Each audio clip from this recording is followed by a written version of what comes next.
There we go. All right, so let me start this slideshow. Annuities. I love annuities. Yeah, they make us some good money, y'all. Okay.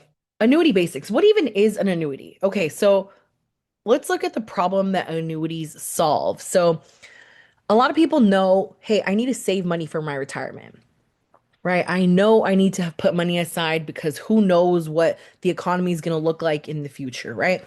However, a lot of people still fear running out of money, right? That's a scary thought to know that right now you're working for your life, and in the future, when you retire, you're going to be left with only what you have saved.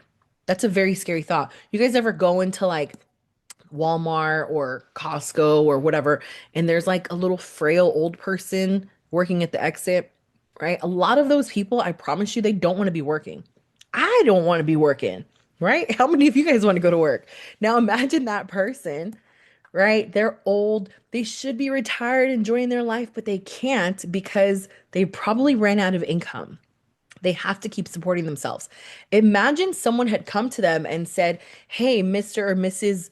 retired age person," right?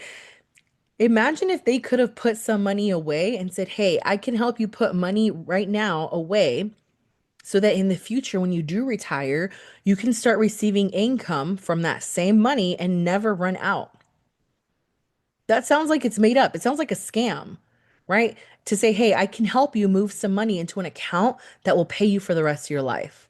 If you had the opportunity to do that, would you do it legally? Some people would say, nah, it sounds like a scam. Guys, it's not a scam. I'm here to tell you this is very real and people do this every single day. What the problem is, people don't teach us about this, right? So you guys are here to learn about how an annuity can help someone. Annuities are a great way. Even right now, it's even a better time. Guys, we're at war. People are losing money daily.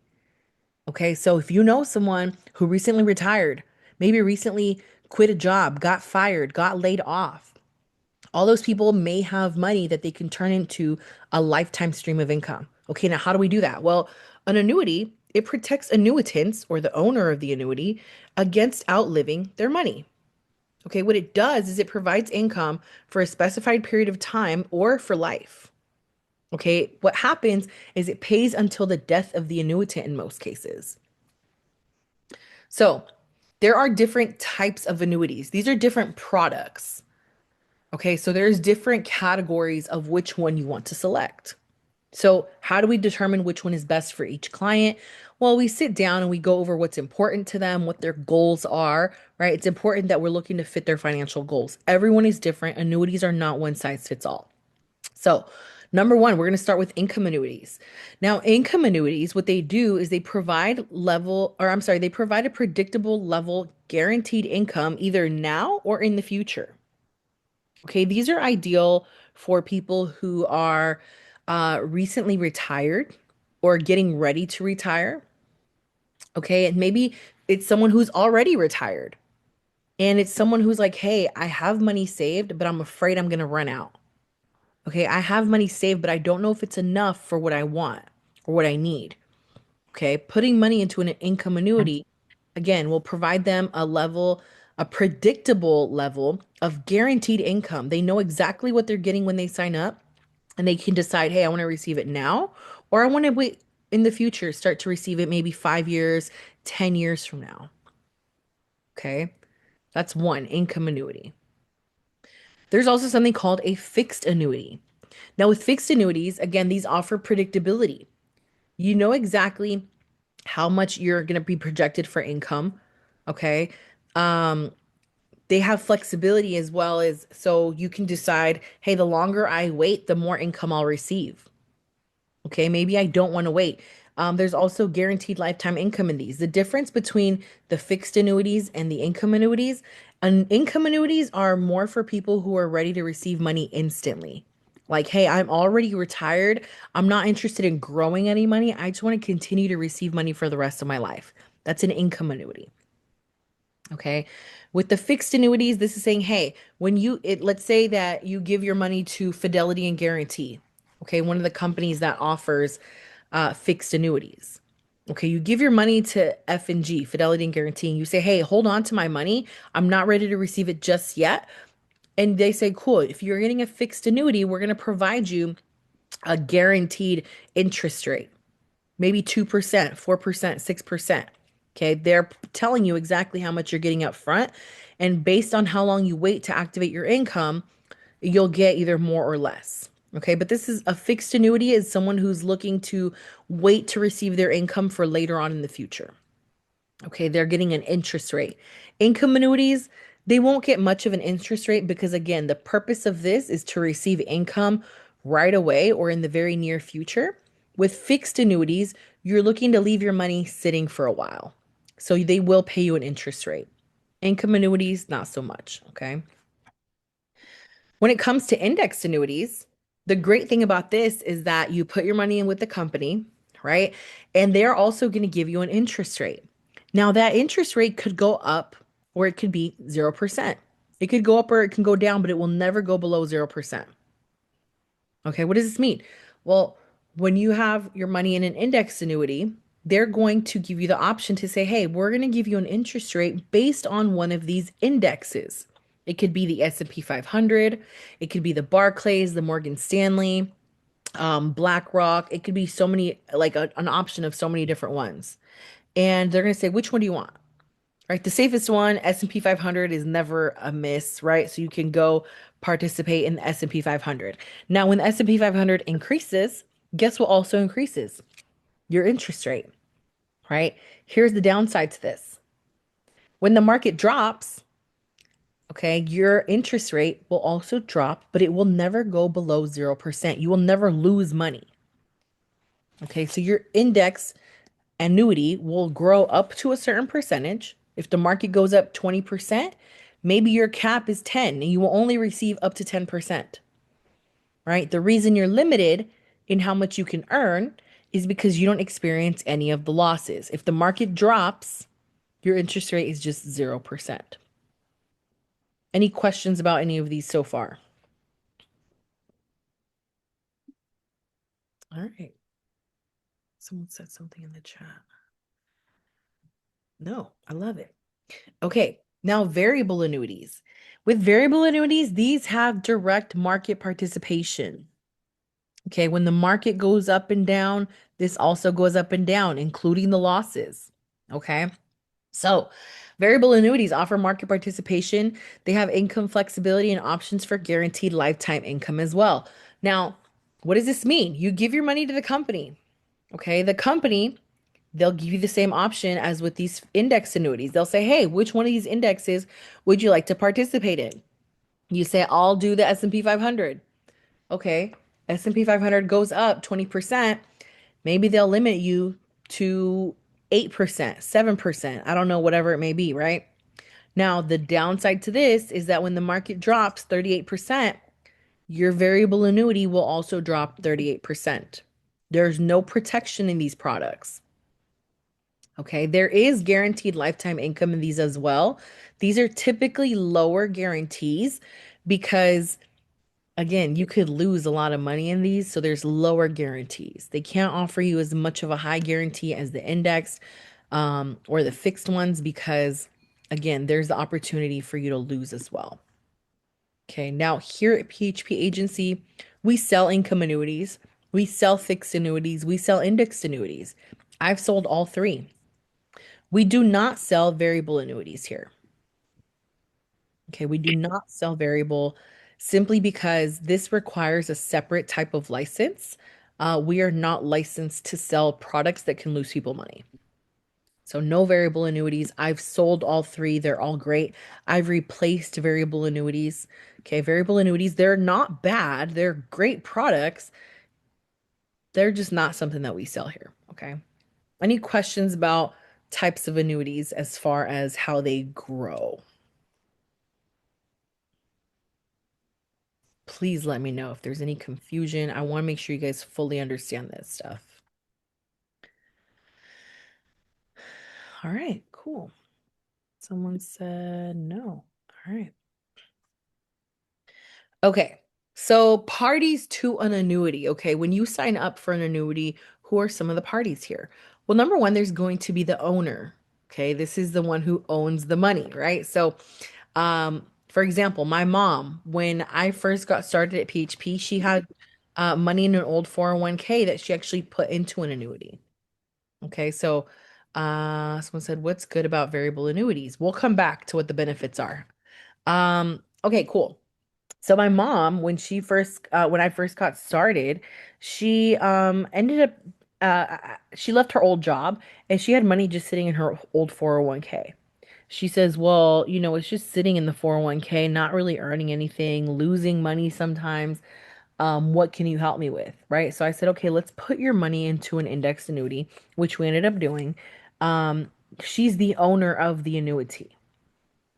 Okay, she's the owner of the annuity. She put the money in the annuity and immediately went into something called the accumulation phase. Okay, accumulation phase. The accumulation phase, we'll talk about it down here. Uh, but my mom is also the annuitant to her annuity. Okay, she's the one that can start accessing her money, right? She's the owner and the annuitant. Now, my mom also owns another annuity, but it's oh, sure people are muted. My mom also owns another annuity, but that annuity is for my little brother. Okay. She is the owner. She put the money into the account from her bank account, but she made my little brother the annuitant. Okay, why? Because in the future, when he starts going to college, he's young, all right? I had kids young. My mom had kids older. But he's my little brother. He's going to college soon. And when he starts wanting to go to college, he's going to start taking money out of this product. He's the one that can access the money, right? Even though my mom's the owner, it's benefiting him. Okay, oh, didn't mean to do that. When he retires, this is going to be his money. He's the one that's going to start receiving the payments. Okay. Now, when he starts receiving the payments, we're going to go into something called an annuitization phase, which we'll talk about as well. Okay. Now, you do not have to annuitize your policy. You don't have to take the money out if you don't want to, right? You can certainly leave your money in the account. Why someone would want to do that, I don't know. But you can definitely leave it in there if you choose to. Now, again, two phases in an annuity. There's the accumulation period where you say, hey, I'm putting my money into this account, right? Whether the money comes from, um, it could come from a 401k. It could come from any old, whoa, little bubbles there. It can come from any kind of old retirement account, whether it's a 401k, a TSP, maybe it's coming from an old bank account, right? Whatever account it comes from, you put it in the account. In the annuity, this is the accumulation phase. This is the time where it's earning interest. Okay. And then, of course, there is the annuitization period in which you start taking the money out. That's when you start receiving money from the annuity. Again, some people, um, they don't annuitize it for some reason. I don't know why, but they just don't. Now somebody had asked, what are the benefits to a variable annuity? Let's go back here. So some of the benefits to a variable annuity, it again, every product is different. For some people, it doesn't make sense. For some people, it does. Okay, so when you get a variable annuity, what's cool is that it's invested into either like equities or bonds. With some of these other types of annuities, like the index ones, fixed annuities specifically, they're limited in where your money will go. Whoa, where did my mouse go? They're limited in what like how the scope of how your money will grow. So the benefit to indexed annuity, I'm sorry, to variable annuities is that it's linked to the market upside. Okay. So it's a good, this is attractive to like investors. Okay. You have higher potential than, for example, fixed annuities, higher earning potential than some indexed annuities as well. Okay. There's also like tax deferred growth. Okay, so your money will compound faster here than, a fixed annuity, which is you're getting a fixed rate, right? Fixed rates, but in the variable annuity, remember you can also lose money, right? You can reallocate your money uh into different indexes if you choose to. They also, like I said, do have the lifetime income. What else? Mm, they come with a death benefit. Okay. So a reason why people would put their money into a variable annuity sometimes is because like I don't know if you guys know this yet or not, but some retirement products offered, they have contribution limits.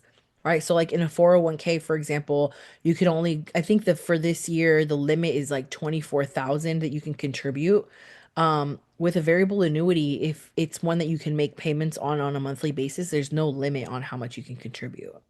So you can contribute as much as you want, unlike an IRA and like a 401k. So they're good for people who want like market growth, but maybe they don't want to like be putting their money into just stocks, right? There's a death benefit linked to this as well, if that makes sense. So it's not just like, hey, I'm just buying stocks. No, you're getting the participation of the stock market, but you also have a death benefit tied to this as well. Um, Brenda, can you put money in the income fixed and index annuity the same way? Can No, you? so they're all different. So once you start income on an annuity, you can no longer put money into it. Once you start receiving income, you can no longer put money in. Now, some annuities are limited on how many times you can deposit funds into the account. So, and it depends. See, now I'm gonna go off on a tangent. So, but it's a good tangent. It also will be limited on what types of money can be put into it. So, for example, some annuities will say, hey, it's a single premium. And I think that's something that's talked about up here. Um, yes, here it is. So like there's an immediate annuity, right? So immediate annuities immediately go from, why does this say? I'm gonna edit this slide. So immediate annuities go from pay in to pay out. To pay out. So for example, I put my money into the annuity, right? Immediate annuities are single premium immediate annuities, meaning I can only make one deposit into this account. Okay, or make a one yeah, I can only do it one time. So for example, maybe I have two retirement accounts from two different jobs, right? I have two old 401ks and they're just sitting there. I didn't know annuities existed. Maybe Felicia came and taught me about them and I said, "Hey, this sounds good. It makes sense. I have two old 401ks. Can I put this in there?" Now, here's something we have to look at. If I put in two 401ks, okay, 401ks are what we consider a qualified plan. Okay, now what is a qualified plan? A qualified plan is simply a retirement option that has rules that the IRS has set. Okay, it's basically, um, I wouldn't say it's governed by the IRS, but it is, what is the word? English is my second language, y'all. It's like there are rules that the IRS allows and doesn't allow. Okay, so a 401k is considered a qualified plan. Okay, the IRS makes rules for 401ks. Now, if I have two 401ks, I can make two deposits into my one annuity at the same time. Okay, because they're both considered a qualified plan. Now, there's also something called a non qualified plan. A non qualified plan would be considered like a Roth IRA or maybe money in my bank account, maybe a CD. Okay, now the main difference is that a non qualified plan is money that the IRS doesn't care about. Now, why doesn't the IRS care about certain types of money? The IRS will not care about your money if it's already been taxed, right? They exist to tax people. And so a non-qualified plan is simply money that has already been taxed.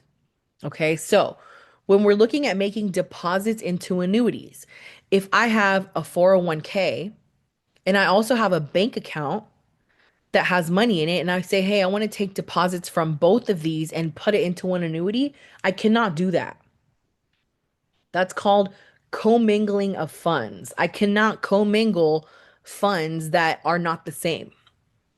I can have either two qualified plans or three or four or five or six qualified plans go into one annuity, but I cannot have qualified and non-qualified money going in together. Okay, now, how do you differentiate qualified and non-qualified money? Has this money been taxed? If it has not been taxed, it qualifies for taxes, meaning it's a qualified plan. Okay, if it has not been taxed, no, I'm sorry. If it has been taxed, it does not qualify for taxes. It is a non-qualified plan. All right, so qualified plans qualify to be taxed. Non-qualified plans do not qualify to be taxed. That's the easy way to remember it. Okay. So again, when making deposits into an annuity, you cannot mix funds. You cannot mix qualified and non-qualified. They both have to be the same. It can either be both non-qualified or both qualified.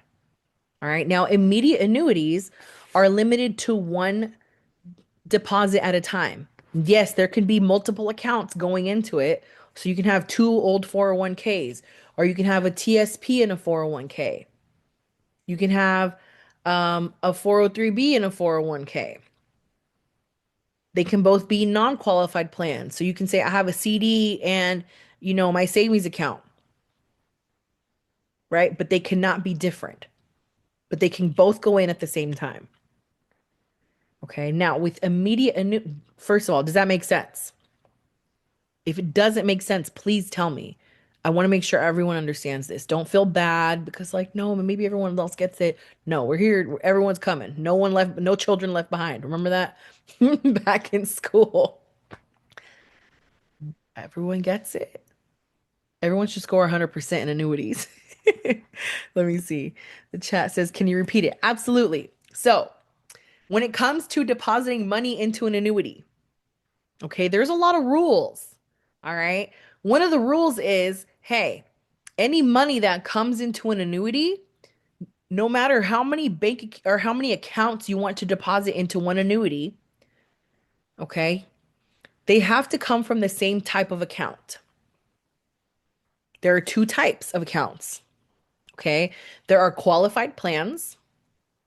These are plans that qualify to be taxed in the future. This money has not yet been taxed. Money that is in a 401k, money that is in a TSP. Maybe you have a 403b. Okay. Maybe you have, I don't know, a 457. Okay. These are all qualified plans. They qualify to be taxed in the future. Okay. Now, the other type of plans they're non-qualified plans. They do not qualify to be taxed. They have already been taxed. This is money that is potentially in your savings account. Okay. This could be money that could be in a CD. This money has already been taxed. It could be money under your mattress. It could be money in a Roth IRA. All right. This money has already been taxed. This is considered a non-qualified plan. It does not qualify for taxes. Okay. Now, because qualified plans have not been taxed and non-qualified plans have already been taxed, you cannot put one of each into the same account, right? The reason for that is because it will be very difficult to know what money has been taxed and what money has not been taxed, right? It's just to avoid a mess. That's literally the only reason why you cannot mix funds, just because it can get very messy as your money is growing. They're going to say, well, this much came from a non-qualified plan, this much came from a qualified plan. It's just too much math. No one wants to do math, right? So they say, hey, to make it simple, we're going to not allow you to put different types of accounts into the same plan, right? So they'll say qualified plan or non-qualified plans only. Make sense? Let me know if it doesn't. So you are allowed to put in as many accounts as you want so long as they match, right? They can all be qualified or non-qualified plans, either or. They cannot be both. Okay, now, where are we putting this money? Well, there are two different types of annuities when it comes to how they pay out. Okay, we learned about the different types of how they accumulate interest. right? This is how they accumulate interest. There's four ways you can accumulate interest in an annuity, right? There's one where you don't accumulate interest, it's just immediately paying you out. You can receive interest at a fixed rate.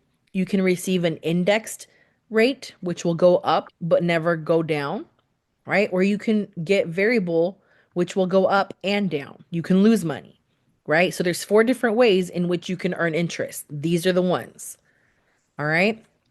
Now, when it comes to how they pay out, there are two different types.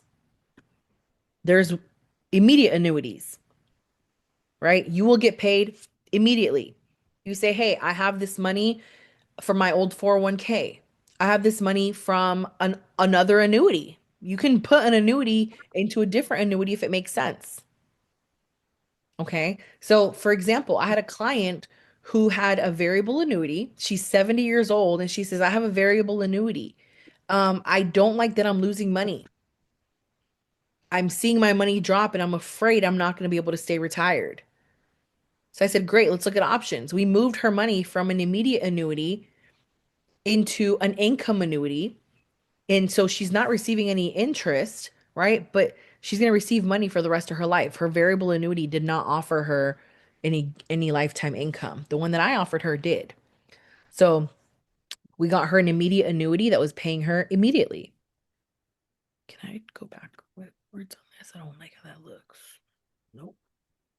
Oh, dang, now I messed it up. There we go.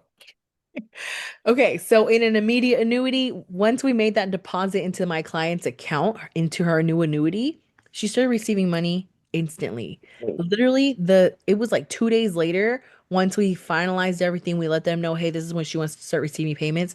2 days later, she got her first deposit. And she was so happy. And now she knows that for the rest of her life, she's never going to stop receiving payments. Even if the money she gave them runs out, F&G does not care. They say, hey, you gave us your money. We're going to pay you for the rest of your life. Pretty cool, right? So, again, immediate annuity is simply how does this pay you out? This one is immediate. Any questions about immediate annuity so far? I want to make sure everyone understands this. Annuities they're not easy, y'all. They're tough. It took me a while to learn this, but once I learned this, this is a great way to make money, y'all. Immediate annuities, any kind of annuities. Annuities are a great way to make a lot of money. A lot of money. Someone said, good examples. Okay, great. Thanks. Okay, cool. So we talked about immediate. Let's talk about deferred. Okay, deferred means later. Okay, deferred means later. So this is a later annuity. Now, with the deferred annuity, again, you can put different accounts in here, right? Or as many as you want, but not different ones. So they have to be the same category, either qualified or non-qualified. Okay, either one, but they cannot be both, right? So you can put in here seven 401ks. You can put in here a 401k and a 403b, right? But you cannot put in money from my bank account and my 401k. No, no, no. It's either money from your bank account and your savings account and a check for $100,000 that you had under your mattress. All of that can go into this one annuity. Or it can be, my 401ks from my 7 jobs in the past. But it cannot be my 401k and my bank account, right? Qualified or non-qualified, you cannot do both. All right. Now, with the deferred annuity, again, this is talking about when is this going to pay you? Later. Deferred annuities pay you later. All right. Now, with the deferred annuity, you put money in it and it's going to grow. We love growth, right? It's going to grow based on an interest rate. Now, what interest rate is that? Let's go back. It's going to be based off of one of these options. Okay. It's going to grow. Did you choose an income annuity? If you chose an income annuity, you're likely not getting growth. These are not designed for growth. That's okay, right? Maybe you wanted income. That's the only reason you would select this one, right? Maybe you have a deferred annuity that's growing fixed. That's good. Deferred annuity, I'm getting it later, and I know that I'm getting a fixed interest rate of 4%. It's a deferred annuity that's fixed. Make sense? Maybe I'm choosing a deferred annuity that's indexed. Okay, remember, index means it goes up or 0%. I will never drop below 0%, right? I will never lose money. Index just says, hey, I'm only going up, but never dropping below zero. Only going up, never below zero. So, do I have a deferred indexed annuity? That's a good option, right? And then, of course, there's deferred variable, right? Deferred just means I'm annuitizing later. When am I getting paid? Later. Deferred, it means later, but it could be a deferred fixed, a deferred indexed, or a deferred variable. Usually you get immediate income. You don't get you can get deferred income, but it's typically immediate income. Does that make sense? Let me know if you have questions. Okay, so again, deferred, you're not taking any money out. You're letting it grow. You put the money in, you let it grow based off of an interest, and it's just going to grow. You're saving it for a later time. This is called a single, not simple, single premium deferred annuity. You put in a large lump sum and you let it grow. That's simply what it is. Okay. You just put it in, you forget about it, maybe 7 years, 10 years, 14 years. There's different periods for annuities. Any questions so far? I want to make sure you guys understand this. Please interrupt. Please ask. Please. Nobody asking makes me assume everyone gets it. Brenda, what's the three different kind of deferred annuities again? You said it was Yes. three. So deferred simply means when are you getting paid, right? Um, Uh-huh. now a deferred annuity could come in the form of a fixed annuity, right? Mm-hmm. Fixed just means that your interest rate is going to be fixed. It can be 2% and you know you're getting 2% forever. It can be 4%. You know you're getting 4% forever. Whatever interest rate they give you, it's going to be fixed. It's not moving up or down. It's just fixed. Okay. Okay. With indexed, a deferred indexed annuity just means that your interest rate could go up or it could be 0%. It could go anywhere between zero up to the limit, right? And that limit will depend on the company. So it could be 0% 1 year because the market dropped. The next year it could be 5% because the market gave 5%. The following year it could be 7% because the market gave 12, but your limit is 7, right? For example. So index simply means that it'll be between your interest rate will be between 0 and whatever the limit for that company is. Make sense? Yeah. And then variable, this one can go up or it can go down. 1 year, it could be, hey, you're getting interest of 7%, 20%, negative 10%. Okay. Variable is simply how are you, so fixed, indexed, or variable is how are you earning interest. Deferred simply means you're getting paid later. You're choosing to receive that money later in life. You're choosing to annuitize it later, right? So when we choose to annuitize, are we annuitizing immediately or deferred? That's what this talks about, the time period. When are you choosing to receive this money? Good question, Felicia. Did that answer your question? Yeah. Perfect. Um, is there like well, one more, is there like wait a minute. Can you hear me? Yeah. Oh, is there is there a for the variables, in that case you can lose money. Is there like no law attached to that? That's how you can lose money? Because I know you said the index can go up and down too based on whether you are following the S&P 500 or whichever one of those other large, mega companies. So the variable you can actually lose. Is it because there's no law attached to it or something, or no contract The attached? Yeah, good question. So the reason that you can lose in this account right here is because we you chose to enter into it, right? Think of this as like the stock market. Like when you put money into stocks, you know that your money Hmm. is exposed to potential market loss, right? Hmm. This is the same way. When you put your money into a variable annuity, you're essentially saying, hey, I have this money in my retirement that I would like to use to potentially grow money. I would like to put it into a variable annuity. right? Variable annuities are just simply crediting you interest based off of a variable index, a variable, like you could say, hey, I want to put my money into the S&P 500. Or to make it simpler, this is not a real situation. I'm just giving you an example of what it could be like, right? You can say, hey, I want to put my money into Target. I shop at Target a lot. I want to put my money into Target stock. And Target, if they're doing great that year, right, you're going to earn an interest rate based on Target's performance.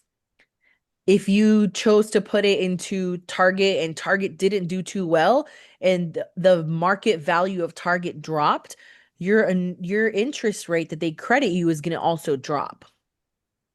Does Oh, that make okay. sense? So it's tied to the performance of that index. So an index like the S&P 500, an index like Barclays, the Morgan Stanley, um, there's so many different indexes out there.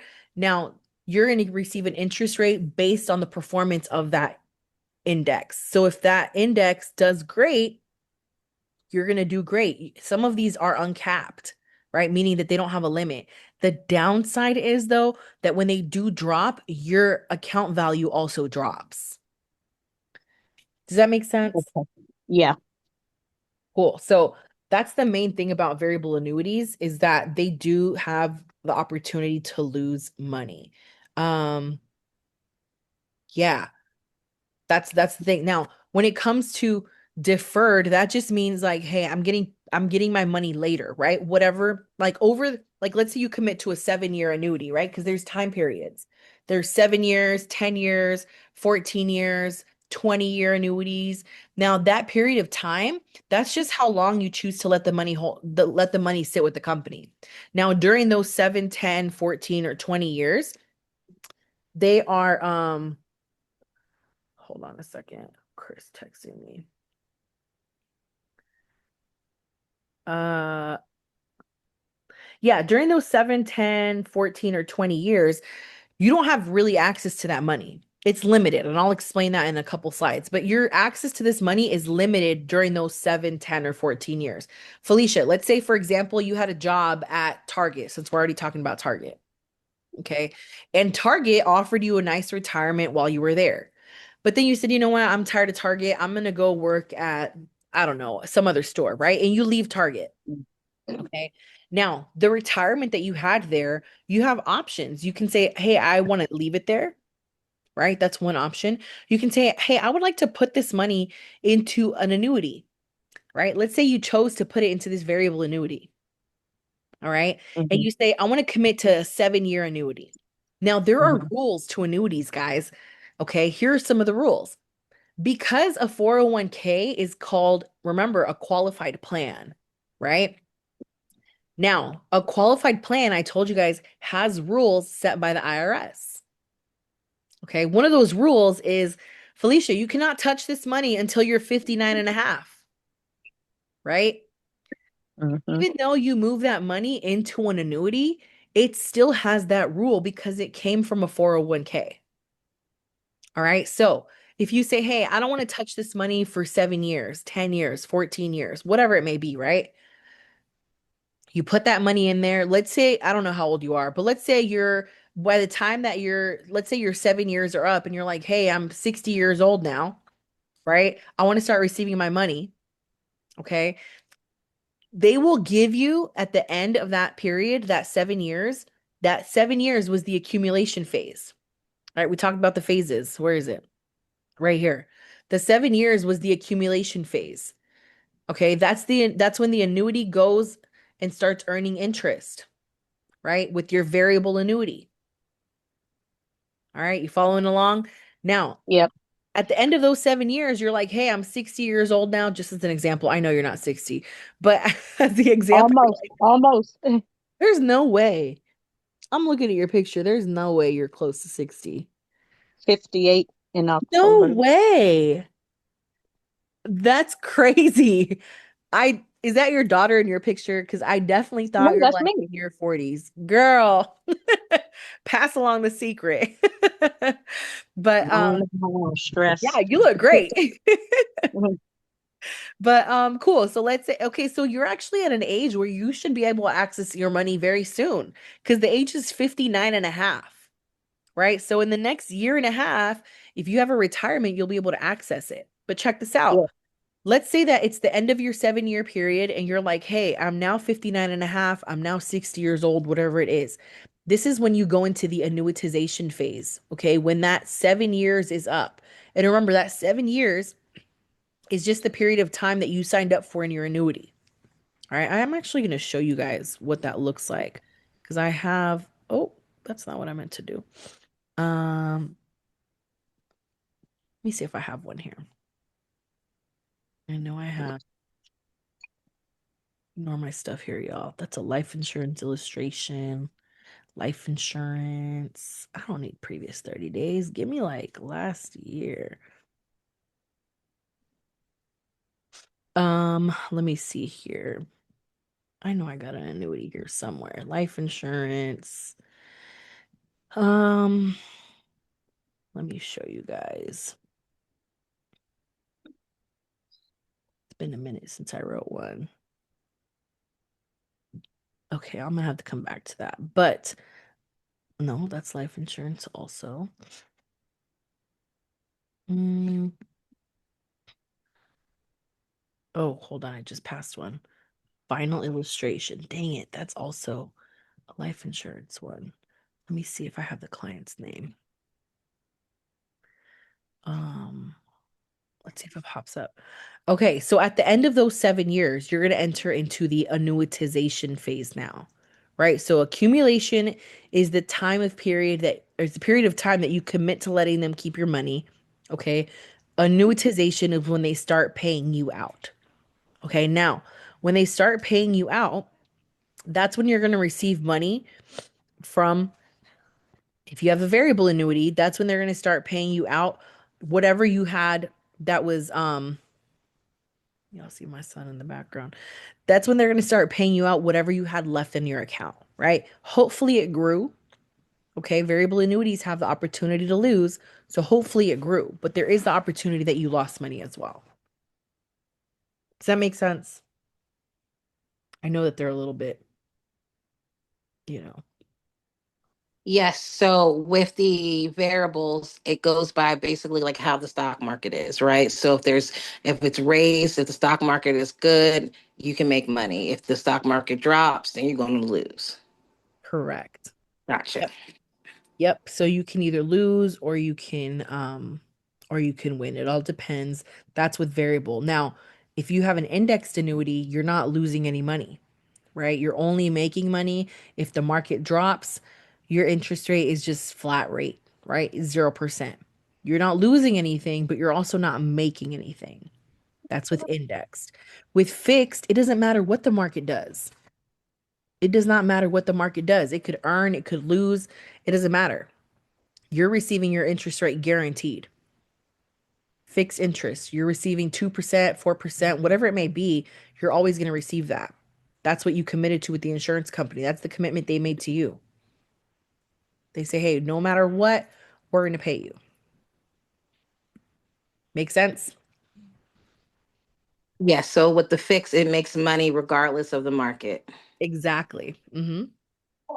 It'll make money no matter what's going on. Let me see in the chat. Awesome. Yeah, no matter what's happening in the world, right? We got wars going on, countries are being overtaken. Doesn't matter. You're still receiving your 2%, your 4%. That's fixed. Does not matter what the world is experiencing. Doesn't People are losing money left and right. You're still getting your 2%.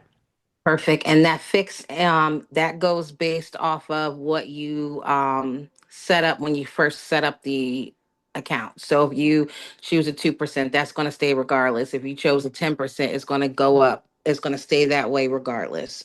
Yep. So the And best way is to choose maybe like a higher percentage earlier. yeah, so what happens is the insurance company will give you the rate. They'll give you Gotcha. what's called the declared rate. So they'll say, "Hey, we're paying right now 2%, 4%." Some companies suck. I'm not gonna lie. Hmm. Some companies will say these are our index options. All right, you get 1%. 1%. So they What do you choose the, mean? so the Yeah, carrier chooses the rate yeah, they won't choose for you. They'll give you options, but they'll be options. trash options. They'll be like, Gotcha. you get 1% or you can do 4%, whatever it may be. But their fixed rate will typically be maybe between like 1% and 4%. Okay. Yeah, so between 1% and 4%. So fixed is very safe. Somebody asked in the chat, is fixed the best option? It depends, y'all. It depends. For some people, they're like, I don't want to get 2%. I want to be risky and I want to go see if I can earn 20 in a variable annuity, but because they have money to lose, right? Not my people. My people are like, we don't want to lose no money. Give me index where I can earn money but not lose anything, right? So, in my personal opinion, index is a great option. However, again, it's not one size fits all. For some people, index may be more attractive. For some people, they're like, hey, I want to know guaranteed I'm going to get my 2%. I want to know guaranteed I'm going to get my 4%, right? Some people are okay with that. Some people are saying, hey, I want to risk my money and go into variable. Or hey, I want to go into index and, you know, not risk, but I can play with my money a little bit. I can say, hey, well, when the market goes up to 8%, I want 8%. Maybe the market doesn't do too hot and I'm only getting 2%, right? So index will change. It'll go up or down, but never below zero. Variable will go up and down and can drop. You can lose money in variable. And fixed is simply, hey, you're getting this percent up front. And you choose this when you sign up for the policy. Like as soon as you sign up, you're choosing the index that you want. You're doing it like during the illustration. Like your agent will show you what your interest you're gonna get. I wish I could pull this up. And they will cover what let me see if I can pull it up here. They'll cover like what options you have. I'm not gonna be able to find it. This I don't think it was even on this computer. No, but it should be all linked to my Mac. Yeah, it's gonna be searching forever. But yeah, that's a little bit about how the indexes work. Again, guys, it's it's a lot to learn, but it's not terrible. Once you guys master annuities, trust me, that look, there's not many people who can write annuities. Why does this keep going away? There's not a lot of people who can write annuities. If you learn this and you master it, man, you can make a lot of money because they're going to come to you. Felicia, I know you learned about annuities. I know Brenda taught you. I'm one of the few people that knows how to write annuities. I know you learned from Brenda. I have an appointment for you. Hey, Jennifer, I know you know annuities. Can you run this appointment for me? I have a client that has $800,000 in the bank, doesn't know what to do with it.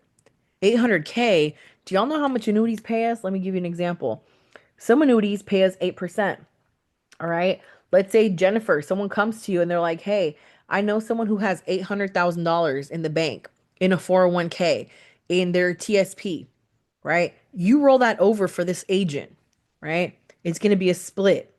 But let's say how much are you going to generate? We get paid 8% of whatever money is rolled over, right? That's going to generate $64,000 in commission. Now, remember, we have contract levels, and this is also a split. You guys know how splits work, right? If you're licensed and the other agent who brought you this appointment is also licensed, you're going to do a split. You wrote it, they generated it, right? You're going to divide it by two because you're splitting it. That's $32,000 that pays out. Now, what's your contract level? The average contract level at our company, what is 50%? Simple math, right? Divided by 50%. You're going to end up with $16,000, guys. Crazy for learning this. Not a lot of people know how to do this. This is, guys, this right here will make you a lot of money. A lot of money. I have Trust a me. question. Yes, talk to me. When doing the annuities, is there like specific qualifications like medical qualifications and things of that matter? Or is it just like money that you have that you're able to put into a annuity? Good question. So, annuities don't require medical underwriting. They're great options for people who don't qualify for life insurance because they're, uh, not going off your medical history. However, they will look at your financial health. Okay. What do they ask, Brenda? Well, they want to make sure that you can pass what's called suitability. Okay. Let's go to Chat GPT. My friend Chat. I talk to Chat multiple times a day. So they're going to check to see if you're a risk. So if you have a good credit history, you're more like you're not going to be more of a risk as somebody who has bad payment history. So they don't look at your credit. Okay. Let's go to can you tell me about financial underwriting for annuities? So what happens is they look at your income and your expenses. Okay. So what do they look at? They look at, so annuities don't care about your health, they care about your money situation. So they look at your income. How much money does the client make?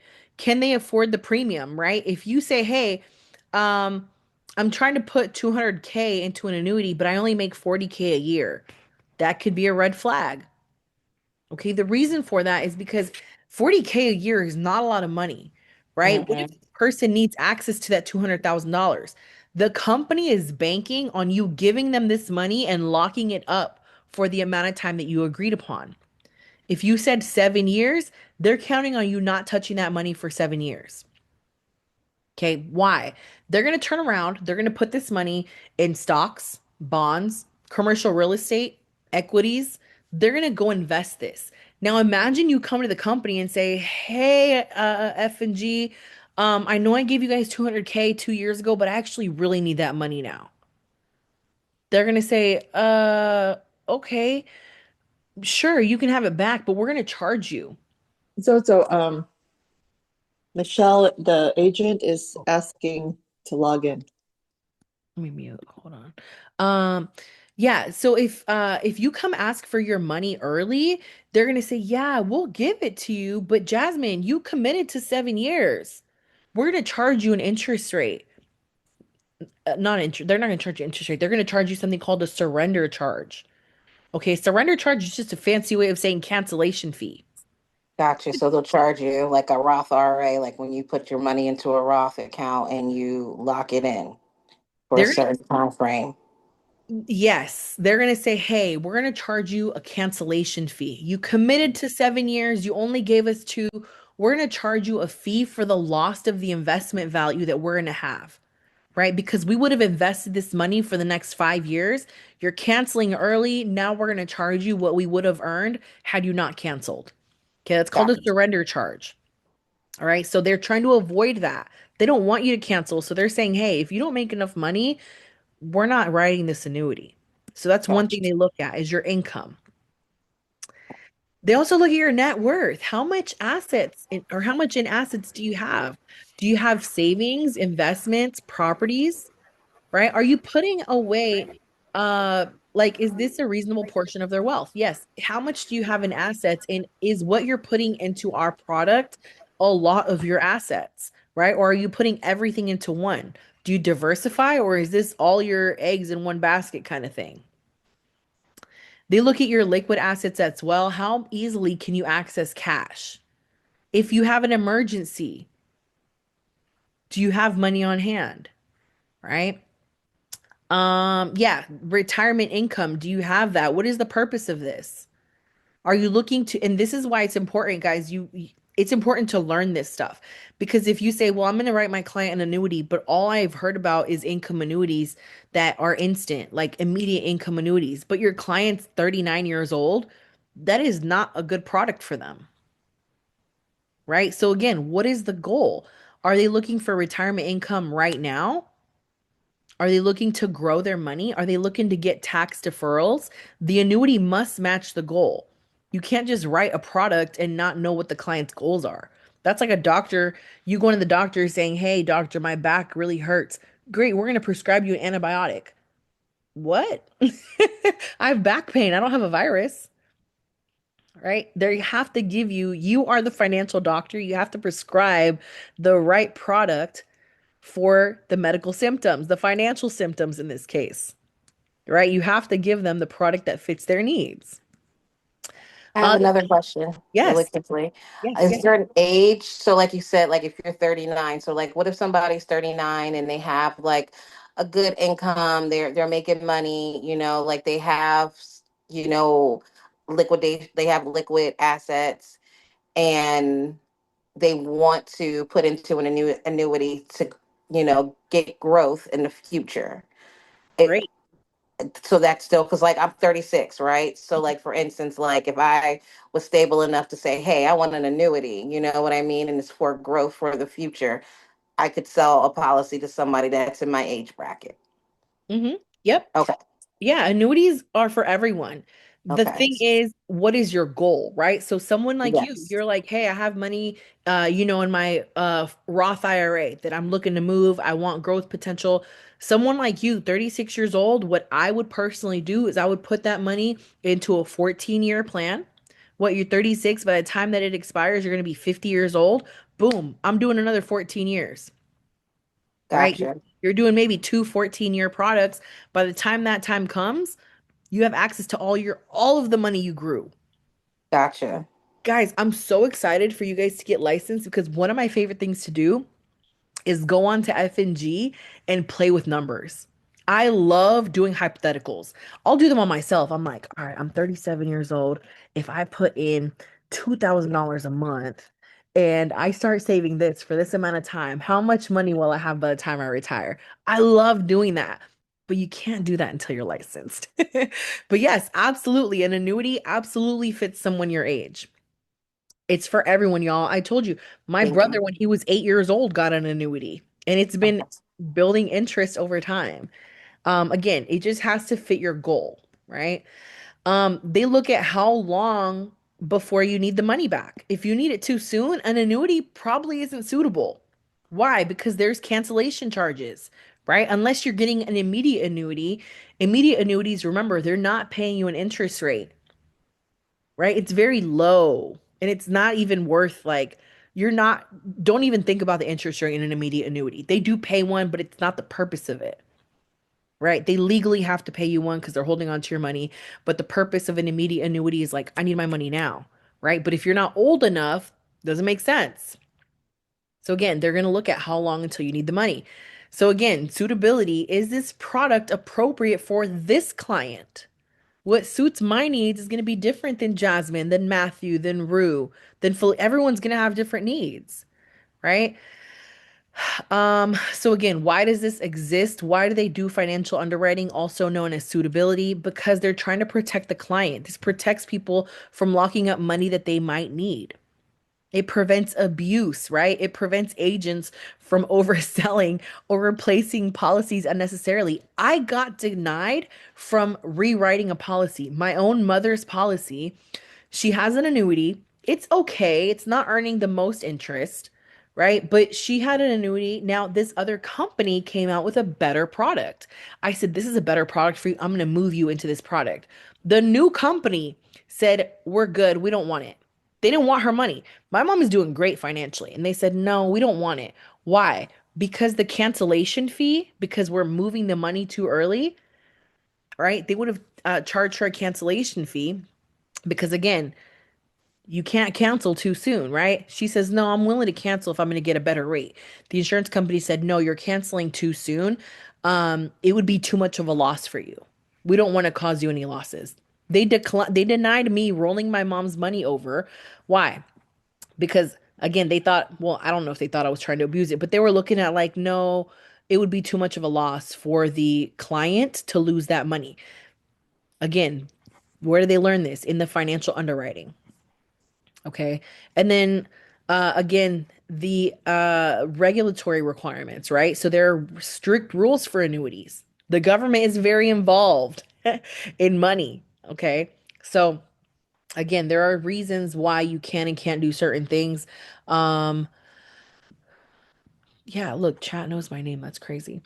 So yeah, they'll look at, so here's a real life example. A 60-year-old client with 500K savings puts $450,000 into an annuity. It may not be a good idea. Okay. I personally would love to do this. I'm giving them immediate annuity ASAP. But if they're going to say, hey, no liquidity, it's too concentrated, it might fail the financial underwriting. Any questions about this part here? What were we even talking about? We were talking about, uh, we're talking about deferred. Cool. I know this has been a lot. We've only covered one, two, three, 4, 5, 6 slides. This has been a long class already. We got 15 minutes left. But this has been good, right? I hope you guys are learning. Cool. Moving on to surrender charges. Again, what is a surrender charge? Guys, this is just a cancellation. Okay, surrender just means cancellation. It's a fancy way of saying you cancel this, you're surrendering it. Okay, now, if you surrender an annuity, if you cancel it before the end of, in this example, the seventh year, this is a 7-year annuity. Okay, remember the time periods are 7, 10, 14, 20, and it depends on the company. Every company is different. Okay, but that's about the average. Okay, now, if you cancel this annuity, this is just an example of a 7-year. What's going to happen is they're going to give you a penalty. Okay, what is that penalty for? Remember, it's to compensate the company for the loss of the investment value due to an early cancellation of a deferred annuity.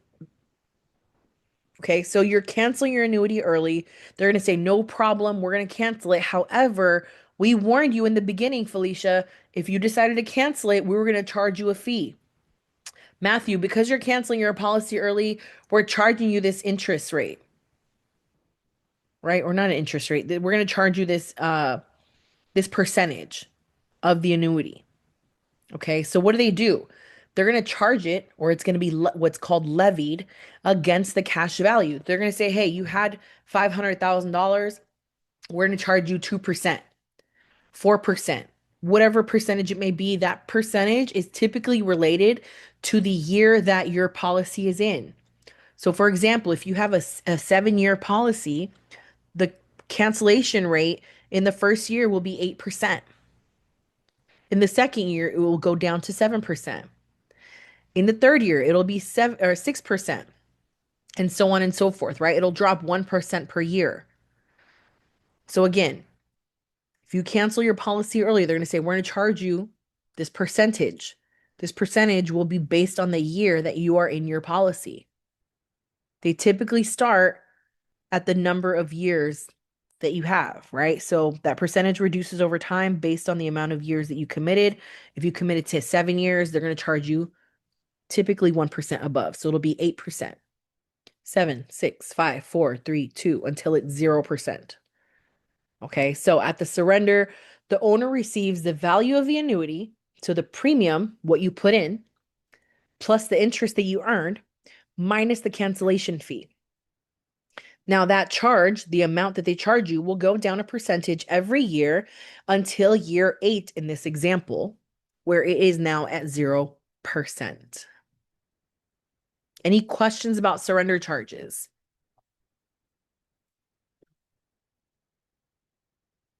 So remember, it's just a cancellation fee that they charge you because, again, you committed. You said, yes, I'm good. Lock me up for 7 years. Lock me in for 10 years, 14, 20 years. But then you're like, hey, F and G, I need my money early. Your girl's trying to buy a house, right? They're going to be like, ooh, yeah, we had plans for that money. Felicia, we were going to use this money to, go buy commercial real estate. We were going to use this money to go buy whatever. Because you're asking for this back, we got to charge you. All right. So that's what surrender charges are. Here is a depiction of how surrender charges work. This also applies to withdrawals. Okay, also applies to withdrawals if you choose to withdraw money early. All right. So again, annuities are intended to be long-term contracts. There are penalties for withdrawals and surrenders. This applies earlier in the earlier years, and it does vary by issuer, generally 10 years or less, and it declines over time. There are free withdrawals up to a certain percentage. Okay, you typically get access to 10% of your money every year. All right, and it does accumulate. So in the second year, you have access to 20%. In the third year, you have access to 30%. Some companies will limit up to 30%, depending on the company. Now, just because you can access money does not mean that you should. Remember, this money comes from very oftentimes a qualified plan. Let me know in the chat if you remember what qualified plan means, right? What does it qualify for? All right. If you take money from a qualified plan and you put it into an annuity and you're like, cool, I have access to 10% of my money. I want to access it, right? Guess what? If you are under the age of 59 and a half, this money still gets that treatment, right? Qualified plan means it qualifies to be taxed. I was hoping somebody would say it in the chat, y'all. But qualified plan, I since got it. you got it. All right, I'm cool. listening. Yes, that's like the ones that are set by Yeah. rules from the IRS, like your Yep. 401ks. I was trying to Exactly. text it quick enough. Nope. Yeah, you're good. Look, Matthew just said it. Jennifer said it. Y'all are learning. This makes me happy. Yes, qualified plans means it qualifies to be taxed, right? So just because you can access it doesn't mean you should. Here's why, okay? A qualified plan, because you have to be a certain age to access it, now that it's in an annuity, it still qualifies to be taxed and penalized. All right. So if you say, well, I have 10% access to my money, yeah, you technically do, but the IRS is still going to say, whoa, whoa, whoa, whoa, Jennifer, honey, you want to access this money?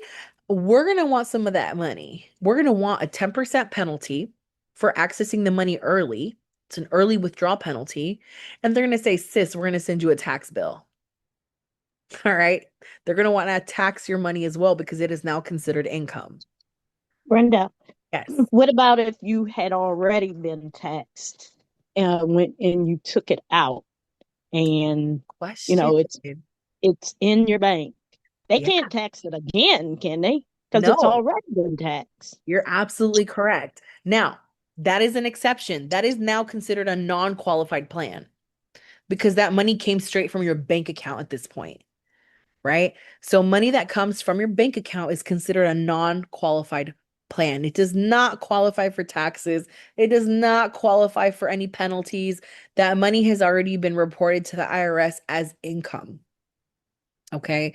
So the IRS is not really concerned about that. So if you choose to withdraw money from an annuity that comes from a non-qualified plan, okay, you do not pay penalties, you do not pay taxes, you will pay a surrender charge.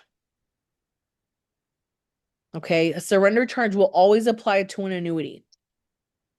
And then just to clarify, if it comes from the annuity itself and it made money on the annuity, then that can be taxed because it is hasn't been taxed as of yet and it was grown, the money was grown through the annuity. I'm so proud of y'all. Yes, exactly. So any money that is grown within the annuity, all right, the interest, all right, any interest that is earned in an annuity is considered income at this point. And guess what? You're paying taxes on that. So, yes, that is correct, Jasmine. I'm so proud of y'all for real. Y'all are getting this. This is good. Does anyone have any questions relating to this at all? I can't believe we spent almost an Oh, hour and a half talking about annuities. Felicia, did you have a question? yes, I did. That Top. last one that Jasmine just said, wait a minute, I thought it could not be taxed once it's in the annuity and growing interest. Yes, interest is always taxable. Interest is always taxable in annuities. Now, your like let's say you put money in from a bank account, okay? Now, money from a bank account that goes into an annuity is going to earn interest, right? Now, the money that you put in is what's called your cost basis. That's money that you put in. Your cost basis, as long as it has already been taxed, will not be taxed again. Okay. Money that has already been taxed will not be taxed again. However, any interest that is earned on money that has already been taxed will be taxed. So, again, interest that is earned from money that has already been taxed, the interest rate will be taxed because it's considered income. You will be paying taxes on that. However, okay, annuities work a little bit differently. All right. When it comes to how you receive money from annuities, they're going to give you the money that went, let me see. I want to explain. I want to make sure I get this right for you guys. Explain. I love chat.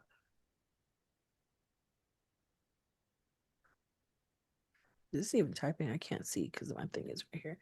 Yep. Okay. So this is good. When it comes to how annuities are taxed, okay, so for non-qualified annuities means it does not qualify for taxes, right? What happens is when you access the money that you put into an annuity from a bank account, okay, this money's already been taxed, okay? If you put money into an annuity that has already been taxed and you go and try to withdraw money from this account, from this annuity, okay, they're going to give you your money first. They're going to give you your money first. For example, I put in $250,000. I grew it to be $500,000 in an annuity. Okay, and I go ask them for 300K. Remember, I put in 250 and I grew another 250. But I asked them for 300. The 250 that I put in is not going to be taxed. Okay, the 250 that I put in will not be taxed. I will be taxed on the 50K that I grew, right? So when they're giving me my money, they're going to give me my 250 first, and then they're going to give me the other 50 from the money that I grew. I will only be paying taxes on the 50 I grew. All right, but this is called first in, first out, and it is for non-qualified plans. Okay, first in, first out. They're giving you the money that you put in first. When you withdraw it, they're going to give it to you first. Okay. Now, there's also something called last in, first out. This is for deferred annuities. Okay. So I'm sorry, yeah, this is going to be for yeah, when deferred annuities. Now, what it means is you're going to take out the growth first. Okay, the growth comes out first. Now, they give an example. If you invest 130 and it grows, I'm sorry, you invest 100K and it grows to 130, if you withdraw the 30K, they're going to tax you on that first. The other 100K is going to be tax free later. Okay. Does that make sense? Yeah. And this is again on the Yes. earnings. Okay. So, yeah. And then it's talking about the penalties and whatnot. Cool. Dang, y'all, we covered a lot when it comes to annuities today. I can't believe our time is up. I want to take the last 2 minutes to say if you do not have a test booked yet, we got to schedule your test, y'all. We're coming up. I know it's only the 18th, but it's basically the end of the month. It's basically the end of the month because time flies when it comes to taking your exam. If you are working with SOS here in Maryland, Virginia, the DMV, um, if I am your licensing coordinator, please reach out to me and we will get your exam scheduled. If you don't have one, there's my number in the chat. If you do have an exam scheduled, I'm excited. I want to hear about it. I don't care if you fail. I want to hear about that. I want to hear about failures. Why do you want to hear if I, why do you want to know? That's embarrassing. It is not embarrassing, y'all. Here's the thing. There are people, I'm gonna tell y'all a story. Our CEO, Patrick Bet David, all right, when he took his exam, he failed not once, not twice, not three times, not four times. I'm gonna run out of fingers right now. Not five times. He failed 6 times, y'all. He failed 6 times. He passed on his seventh attempt. He passed on his seventh attempt. Guys, why is that important? If he had given up on his first attempt, none of us would be here. Wow. It's crazy, right? He's grown this company to be a national company that has now sold. PHP is now, I don't know if you guys know this, it's part of Integrity Marketing Group, which is the largest distributor of life, health, and wealth products in the entire country. This company is bigger than the NBA, than the NFL, than the MLB, all combined. Okay. That's crazy. That was off of one person taking their test 7 times. If you guys fail, how many people's lives are we not changing along the way? Mhm. It's crazy. My life is so different because one man had no shame. He said, I don't care if I'm failing, I'm going to go take my test again. There are people making millions of dollars in this business. My personal coach and mentor, Chris Hart and Vicina Hart, they have had their lives changed forever. They're kids. It's crazy. I'm holding their baby yesterday and I'm looking at him. I'm like, bro, you're rich. I'm like, you can't even wipe your butt, bro. You can't even hold your head up. You're rich, bro, because somebody went and took their test 7 times. It's crazy. It's crazy, y'all. So don't give up. If you fail, let's go. Like Matthew said, you keep learning as you fail. We want to hear about it. Don't be ashamed. Like failure is huge. It's good. It's huge in a good way. What is the real failure is if you stop taking your test after you don't pass the first time. That's the real failure. Yes. I have a question Yes, please. really quickly about the licensing. So in Florida, Mhm. it's a little different with than Maryland, where it in Maryland you guys don't have to take like the 40-hour, 30-hour course. Correct. In Florida, you have to take the 30-hour course. Mhm. So my question is, should I take the 40-hour course first and get my Florida residence and then buy my Maryland license? Because I'm licensed in Maryland currently for health and sickness. Mm. So should I take the course in Florida or should I take the Maryland test and then buy Florida's license? Yeah, good question. So, per the regulations of each state, you must take your test in the state that you live in. Yes. So, if you live in Florida, I would take your test in Florida. Now, are you licensed? Is your resident license in Maryland? No, my resident license is in Florida for Got my you. health. Then yeah, you need to take the Florida exam and then once you're licensed in Florida, you can just do the same thing here, add the line of authority to your health license here. Okay, so do it that way. I just Yeah. wanted to verify because I was talking to someone earlier and they're like, no, do the Maryland license first. And No. then I'm like, I don't know because I don't want to mess up my license in general. And I know Florida has some strict laws only in that regard, you know? So Yeah. so do the course because I was going to schedule the test for April 1st Mm. in for Maryland, but just while I got the time, just do the course. 40 hours is nothing. Knock it out. Learn from you as well as learn from them. And I also have the book from my health license from Mm. this year where they have a lot of the Florida license laws as well. Yeah. Yeah, definitely take the Florida test just because Okay. if they, for whatever reason, were to find out, I'm not going to tell, but they find Yeah. out. Trust me, they will Yes. find out. Yes. They And were it's to find, integral. yeah, Integrity is important. I just wanted to make sure. want That's that. why when I would just want to make sure before I do anything, I want to make sure I'm doing the right thing first. Mhm. Yeah, you don't want to risk it. It's just Yes. they'll cancel your license. They'll say, "Whoa, it goes against compliance." And you just don't want to deal with that. So just and this goes for everyone, y'all. I don't care if you I used to live in Maryland, I used to live in Virginia. No, it's where do you currently live, right? Take Okay. the test in that state. So if you guys have any questions, you guys have my number. It is in the chat. Guys, if you learned something today, let me know. Go to your, like, no, don't let me know. Go let the people that didn't show up to this class know. So go to the group chat, whatever group chat you found this link in, go there and let them know, like, hey, I learned this today, or I didn't learn, Brenda sucks. Like, whatever it is, go drop it in the chat. But there is a recording, yes.